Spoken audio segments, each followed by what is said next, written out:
Hello, hello, hello, everyone. I'm Bill Murphy of the Sports Insanity Network, and welcome to another exciting edition of Thursday Night Gridiron.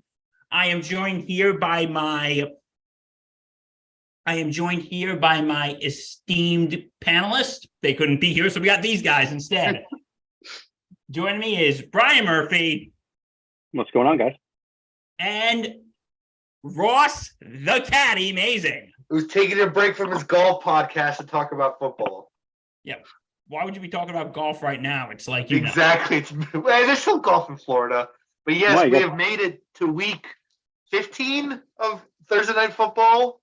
An interesting game for once. I might watch most of it. Wow. Hey, guys, a game that's actually watchable. How good is the last, 7 weeks of Thursday Night Football? Oh, God.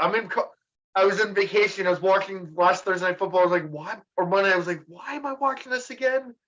I thought Monday Night Football was bad with the Patriots and the Cardinals. This is actually watchable tonight. Yeah, it's gonna be a good game tonight. I like this one.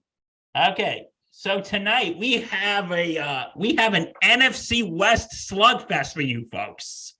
Yeah, slugfest is putting it mildly, but yes, it should be a really good game. We have the San Francisco 49ers versus the Seattle Seahawks. With former Jet great Geno Smith. Okay. So the Seattle Seahawks last week coming off a slaughter of the GOAT. Should we still call him the GOAT or the former GOAT? What do you guys think? The former GOAT, knocking them off 35-7. Brian, what do you think? GOAT or former GOAT? No, he's the GOAT. What he's done, it speaks for himself. But you know what? Sometimes you got to walk away. That pains you to say, doesn't it? Oh, but I mean, it's the truth coming from a Jet fan. I mean, I'd rather him than, we saw it firsthand, you know? Yeah. How many years kicking our teeth in? No, sometimes you got to know when to just walk away. So anyway, Brock Purdy, formerly known as Mr. Irrelevant, is now the leading man for San Francisco after Trey Lance suffers a fracture in week 1 and is out for the whole year. Brock Purdy with 16 completions out of 21 attempts, 185 yards, 8.8 average, 2 touchdowns, no INTs. That's fine. He came in and did what he had to do. Christian McCaffrey, 14 carries, 119 yards, 1 touchdown. Deebo Samuel, who is currently injured, and don't worry, we'll be talking about him a little later. 4 carries, 21 yards, and 1 touchdown. And Brock Purdy got 2 carries, 3 yards, and 1 touchdown. And receiving, Brandon Ayuk. Yep. Ayuk. Thank you, Brian. You're welcome. 2 receptions, 57 yards, 1 touchdown. Christian McCaffrey, 2 receptions, 34 yards, 1 touchdown. So that is San Francisco, while Seattle is coming off a loss to Carolina last weekend. Coming off a loss to Carolina, which they should just bury their heads in shame right now. What do you think? Losing Sam Darnold versus Geno, man. It's a Jet fan wet dream right there. Yeah. I think Seattle might need this. Dry paint? That's paper bag. It's the paper bag of shame. I use this when the Giants get throttled. They're not done yet. They're arrow pointing down though, along with the Giants. They're trending down. They're not trending up. Thank you for those encouraging words, Brian. Thanks. Giants are cooked. We'll get into that for another time. Actually, we are going to be briefly talking about them in rapid fire, so hold your thoughts. But Geno Smith, 21 completions out of 36 yards. 36 attempts, 264 yards, 3 touchdowns, 2 INTs, and was sacked 3 times. And from receiving, Marquise Goodwin, 5 receptions, 95 yards, and 1 touchdown. DK Metcalf, 5 receptions, 71 yards, 1 touchdown. And Tyler Lockett, 5 receptions, 60 yards, 1 touchdown. Okay. No. So that being said, tonight, if the Niners win, they're winning the NFC West. Yeah, I mean that's it. If they get if they pull off a big win against Seattle.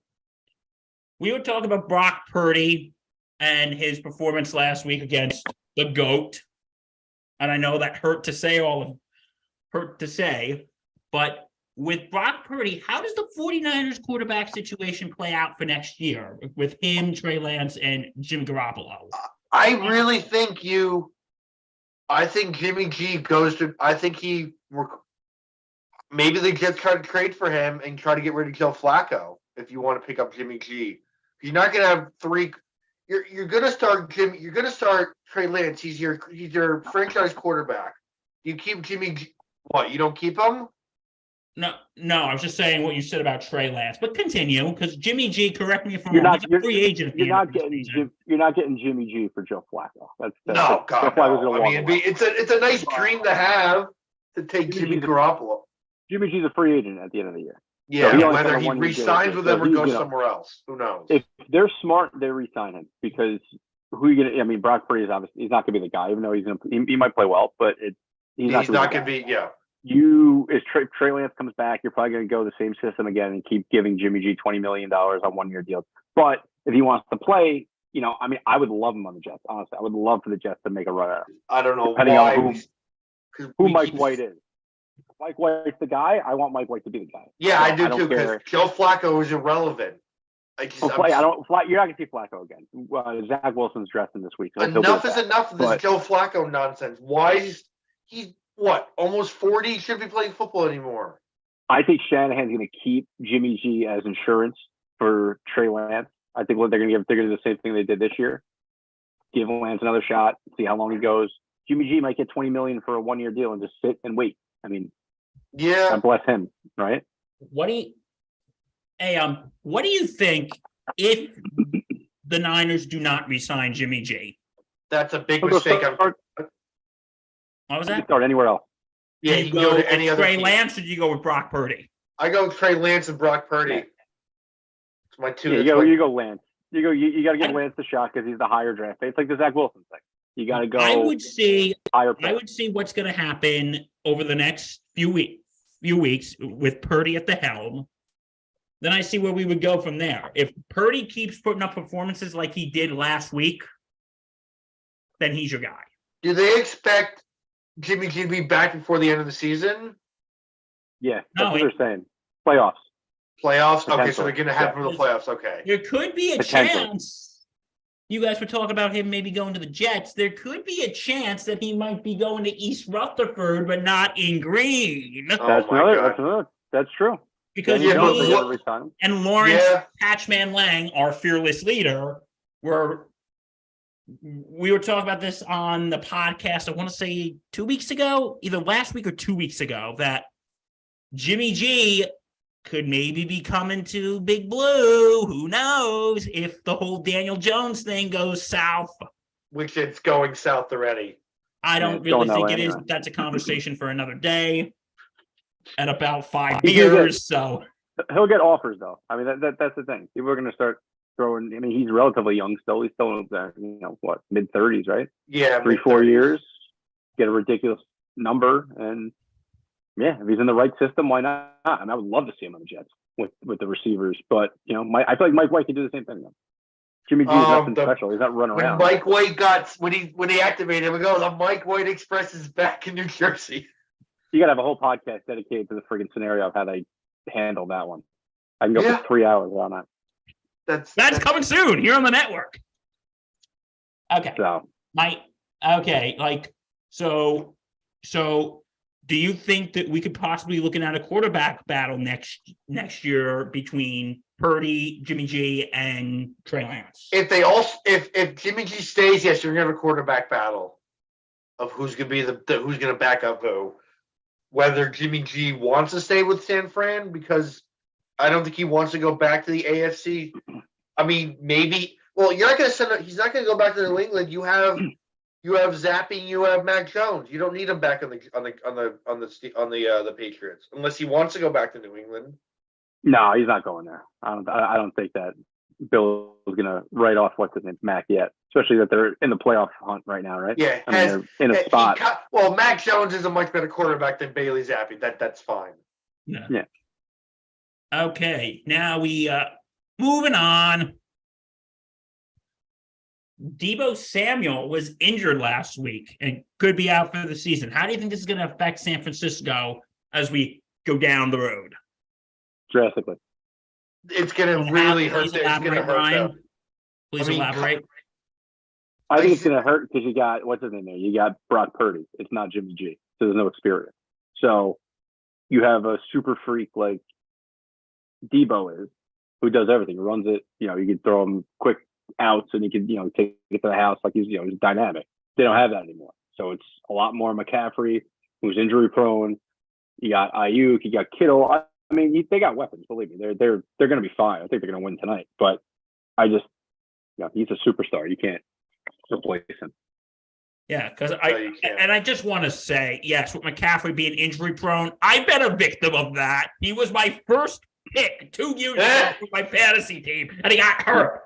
This is the third year this has happened to me, that my first pick gets injured. 2 years ago was Chris McCaffrey. Last year was Derrick Henry. This year it's Cooper Kupp. I'm very upset right now. That's fine. Find out who you draft, so I make sure I stay away from the guys you take.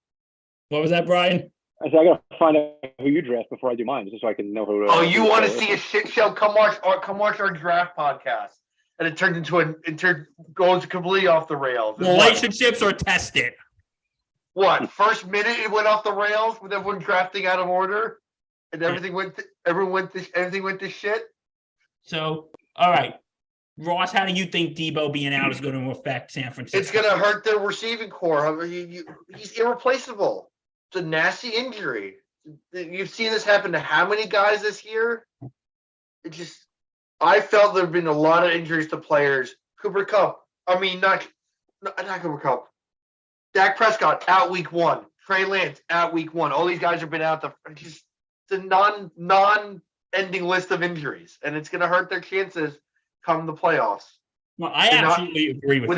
Without Deebo, they don't make it out of that first round or the second round. I think they might, because their defense is so good. They have the best defense in the league. Yeah, no, Brian's right. They got the best defense in the league right there. Jets have a better secondary, but they have a better run defense than the Jets. I had to throw that in there, Ryan. Hey, any chance we get. Jets are number 2 in the You league. See who we have, Bill? Come on, give us some credit. And that's not a stretch. I think they're right behind San Francisco. Oh, absolutely. And if San Francisco gets lit up tonight, let's say DK scores 2 touchdowns on them, Seattle puts up 30 points, then the Jets are now the best defense in the league again. Mm-hmm. It's really close. Oh, if it's snowing in Seattle, it doesn't matter. They'll find a way to lose this game. And Buffalo, I'm not selling Buffalo. I saw Mike White go up and down the field in the fourth quarter. Twice he goes out and he comes back. Dude, I texted our friend Dan, is a big Jets fan. I said an effing soldier is what Mike White is. Come back twice with getting your chest flattened. I got chills when he came back out. I'm watching the game and go, oh my God, he's coming back out. That's my guy. That is my guy right Anyway, so, all right, flipping the ball over to Seattle, and you guys were talking about the Jets. It's time to talk about a Jets legend, Geno Smith.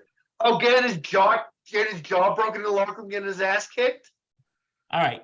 Do you think Geno Smith has played well enough that the Seahawks shouldn't look at upgrading their QB in the offseason? Ross, we're going to start with you. I think they should stick with Geno Smith. He's proved himself he had a shitty time in New York. I think he's finally found a home with Seattle. I think he stays and helps them to maybe another Super Bowl win. It's been a long time since they've made it all the way. Because, Pete Carroll's an old man. So right now, Seattle, I think if the season ended today, Seattle would have the number 2 pick in the draft because of a trade. I forgot what it was, but I saw it this morning. I know who you're talking about. I forgot who. I know you're talking about. I forgot who it was too, but there was some. I don't know, but they have it was the Russell Wilson deal the Russell Wilson trade. Obviously, Seattle's going to have the number 2 pick in the draft this year. Who? I don't even know who that is anymore. So Russell Wilson. So right now, ready? Depending on who's coming out of the draft, I don't know if you go Caleb Williams or not. Pete Carroll, he's from USC. Pete Carroll is Mr. USC, so maybe you go with him. But Geno's played good. I mean, Geno's he's had a great year. It's not like they're losing because of him. I mean, maybe last week I didn't really watch a lot of that game, but I mean, I'm not hearing that Geno's throwing 4 picks a game, and I mean, he did lose to the immortal Sam Darnold, but yeah.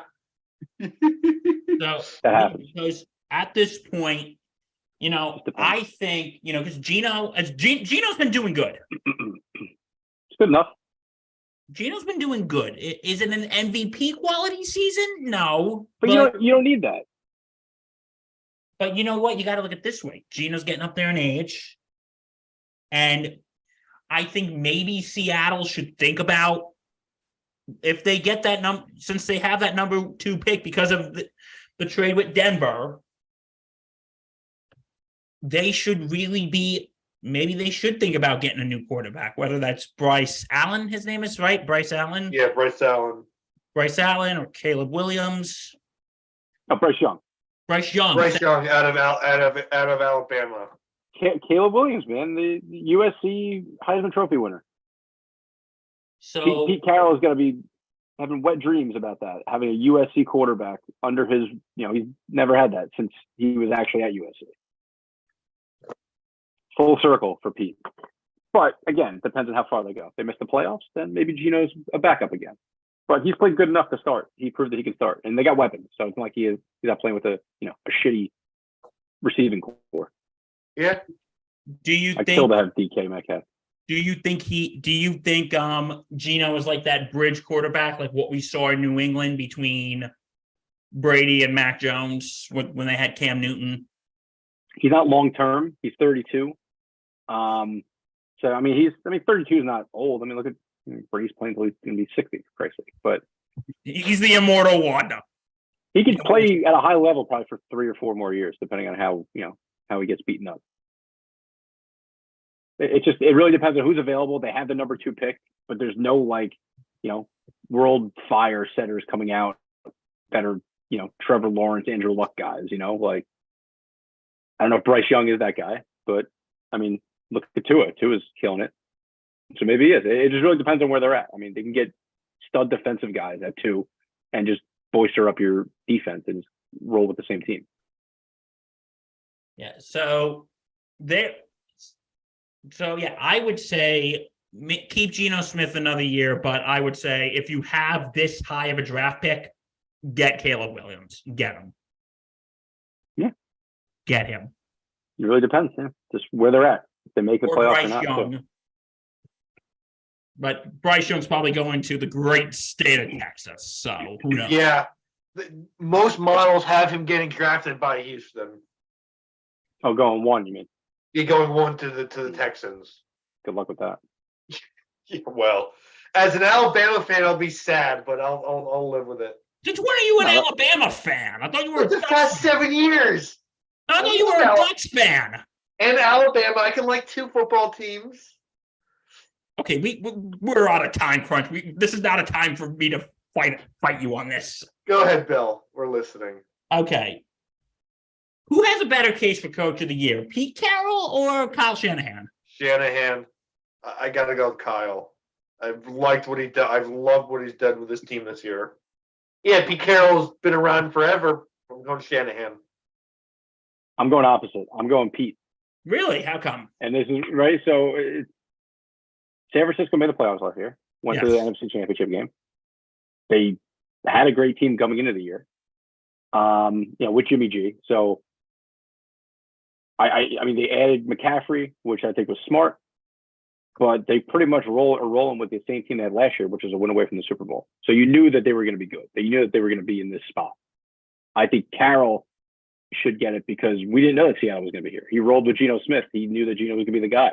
He traded away Russell Wilson. They got a plethora of draft picks for the next couple of years, just capital out of his ass now for the draft the next couple of years. So he took a bad team. I don't know. I forgot what their record was last year, but they definitely weren't a playoff team. Were they? No. Or were they? Yeah, I don't know. They were like dead last. Were they bad? Yeah, they were really bad last year. They really stunk it up. He rolled with Geno, and now they're in a playoff spot. Yeah, I think he's got to get tonight. Got to win tonight.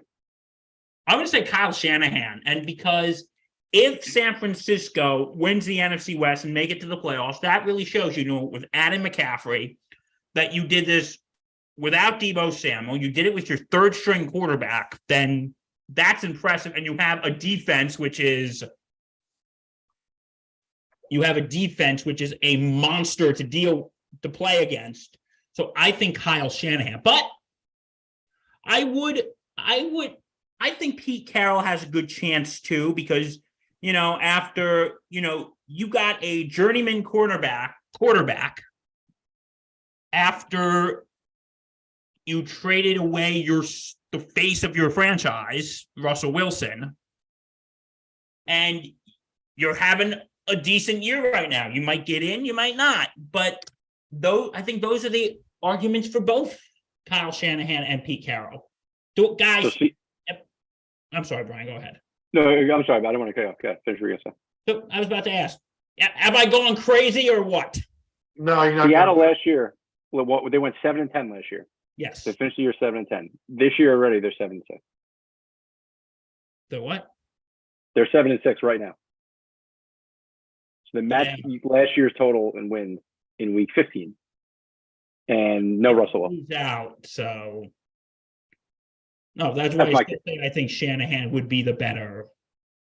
That's why I'm with Ross on this one. I'm on Team Shanahan. Nick Sirianni's job to lose, to be honest with you. Or award to lose. Yeah, I was gonna say. Okay. So what is the X factor in these games? San Francisco. Both teams. I think it's the San Francisco defense. San Francisco defense. If you lock down the run game for Seattle and make them pass, they do have stud receivers, but I would, let Geno beat me all day. Let's see if he can do it. Okay, I'm gonna say defense is also going to be one. You got to cover Geno. You got to cover the receivers, and that would be my big X factor. But I think it's also going to be Brandon Ayuk. That's why I have you here, Brian, to correct what I mispronounced. Thank you. Is you don't have Deebo Samuel, so I think that's going to be a huge X factor. But I also think Christian McCaffrey, because if you don't have Samuel, you're going to have to use the run game. Yeah. And for Seattle, I think their big one is going to have to be their offensive line to protect Geno from that monster San Francisco defense. So, yeah, that's what I think the X factor is. All right, gentlemen, you know what time it is? What time is it? It's 7:31. No, I'm just kidding. Well, it is, but it is time for rapid fire. Yes. So you know how this work by now, don't you, gentlemen? Yes. Yep. I asked you a couple questions, and we got 2-ish minutes to answer. Okay. Are you guys ready? Very. And here we go. Which of the bubble teams have the best chance of making the playoffs this year? Arizona. Brian? Arizona's got 3 or 4 wins. They're not getting it. I'm going to – ready? I'm biased. I'm going to say the Jets. Biased. No. Look. The 4 teams they got to play Detroit, Jacksonville. They go to Seattle and they finish in Miami. Seattle's trending down. Miami's trending down. Detroit is beatable. And next Thursday they play Jacksonville. Jacksonville's beatable too. They match up well against these teams. All you got to do is win and then hopefully get some luck with New England and the Chargers, losing a game or two. And you slide right in. Okay. I was about to yell at you and call you biased, but I'm going to start lighting my rosary candles tonight. Does it make sense? I think the Jets could too. If I were to pick a team from the NFC, I'm going to say maybe Detroit. But Detroit's got to win against the Jets now. That's No. Yeah, Okay. Yeah, I was gonna say they need to beat the Okay, Jets on guys, we got Sunday. other things. Okay. I think the They got 'em. Jets are going to get in on the AFC, and I'll say Seattle in the NFC. Okay. Okay. If you said Giants, I'd call you biased, but it's okay. Yeah, I already took that card already. He couldn't. Yeah, that's Next fine. one. Okay, as we know, the games have been flexed this week. The Buffalo Miami game is on Saturday night, and the Giants Washington game has been flexed to Sunday night. Which would have been a better Sunday night game? Buffalo Miami or Giants and Washington? Ross. Giants and Washington. I agree. I don't like Sunday night games. Honestly, I like the Saturday better. I think that's cooler because no one's got to go to work tomorrow. Or the next day, you can stay up, you can watch the game, you don't got to worry about anything. I wish that they had more Saturday night games during the year. That'd be awesome. So you think Giants Washington would have been a better flex candidate? I'm very pumped for that one too. I was first thinking Buffalo Miami, but I'm now thinking Giants Commanders. Well, Miami got flexed last week too. They couldn't give it back to back. Yeah, I'm going to say back-to-back games. I'm going to say Giants Washington because that game is now going to go down to who can win. After you tied to them last time. Ugh, don't remind me. Okay, last rapid fire question. What game are you looking forward to most this weekend? Outside of the Jets, I'm going to say Miami and Buffalo. Ross? I'm going Jets, Lions. I'm going to say Buffalo, Miami too, but guess what the other one is. Giants, Commanders. Yes. So there is one I want to throw on your radar real quick, right? I think it's Cincinnati and Tampa. Oh, that's going to be a good one. How does Tampa come back after getting their teeth kicked in? Well, he's gonna put Brady in the grave here. Basically, the last nail in the coffin to end his season.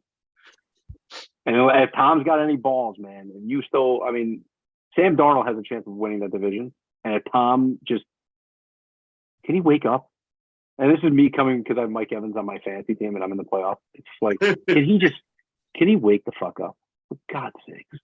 I think one person in my league picked up Tom Brady week 7 and go, are you on drugs? Okay. He's 2-12 now. Last question. And by the way, Brian, if you hear obscenities from my house, you know it's me. You know that, right? Wait, what? What are we talking about? No, I just want to say for the Sunday night game, if you hear obscenities from my house, yeah. I'm excited. That's gonna be a good game. You and Papa Murph screaming at the TV? Yes. Lots of proof for the Giants, man. Okay. I'm gonna play with the big boys. The last thing. Predictions for tonight. Let's start with Ross. I'm going San Francisco 35, Seattle 10. Brian? I'm going closer than that. I'm gonna say 20. I don't know. I think it's close. I think Seattle might squeak one out. I'm gonna go 24-21 Seattle. I'm gonna go 28-21 San Francisco. Okay. I think they're gonna score tonight. I think both teams are gonna score a couple touchdowns. So Brian, what's the spread on this game? Seattle is San Francisco's favored by 3. So they're on the road. Yeah. I don't know. And Seattle's a tough place to play, man. And remember, just for the record, folks, this is not gambling advice. If you have a Seattle's no, the Post has the Niners favored by 3.5. That's 3.5. Whatever. 3. It's close. I think the over's 43. Yeah. I would. All right. Over. So that is our show for tonight. Ross, Brian, thank you for joining me. If you want to see more like this, check out our website at www.thesportsinsanitynetwork.com. Check us out on Twitter at @SInsanityReal. Check us out on Facebook. Like, comment, subscribe, hit that bell here on YouTube to get daily notifications. Thank you for watching. I'm Bill Murphy. Gentlemen, thank you.